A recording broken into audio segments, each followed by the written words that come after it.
अगर वो 9:30 बजे उस दूसरे दिन चला जाता तो सबसे बड़ा इल्ज़ाम इस हुकूमत पे लगता कि जनाब इन्होंने खुद ही खबर लीक की और इन्होंने जो सेंट्रल कैरेक्टर है उनको बाहर भिजवा दिया।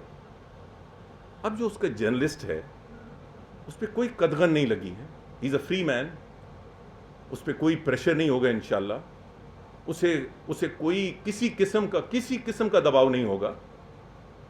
मगर एक इंक्वायरी होनी है और वो इंक्वायरी उसकी एक न्यूज़ रिपोर्ट के इर्द गिर्द घूमती है जिस पे उसने कहा है कि मुझे ये पता है मगर सब ने इसकी तरदीद की है। तो कुछ जवाब सवाल तो होने हैं ना।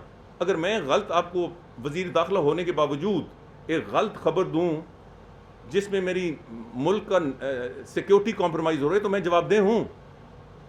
आप जानते बूझते भी कि किसी ने उसको ऑन नहीं किया फिर भी ये खबर दे दें तो आप जवाबदेह हैं। एक खबर ने पूरे दुनिया में पाकिस्तान को, हमारे दुश्मनों को चार्ज शीट करने का मौका मिला है। हम चाहते हैं इसकी वजाहत हो जाए। जिसने ये खबर लीक है उसको कटहरे में लाना है, कोई भी हो, ये मैं आपको यकीन दिलाता हूं। बुनियादी मकसद यही है। मगर वो शख्स कटहरे में किस तरह आ सकता है अगर जिसको उसने ये खबर दी है वो मुल्क से चला जाए। हमारे जो नैरेटिव हमारे दुश्मनों का है नॉन स्टेट एक्टर्स के बारे में, उसकी तशहीर हुई इस आर्टिकल के तहत। अगर वो बाहर दूसरे दिन ही was not booked to go at 9:30, उसका नाम कभी ECL पे ना होता। नंबर 3, जो 2-3 और बंदे इस इंक्वायरी का हिस्सा हैं वो जर्नलिस्ट नहीं है।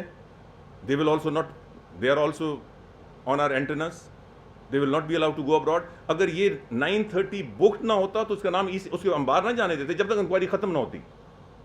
मगर ECL पे नाम न डाला जाता, वो मजबूरी के तहत डाला गया।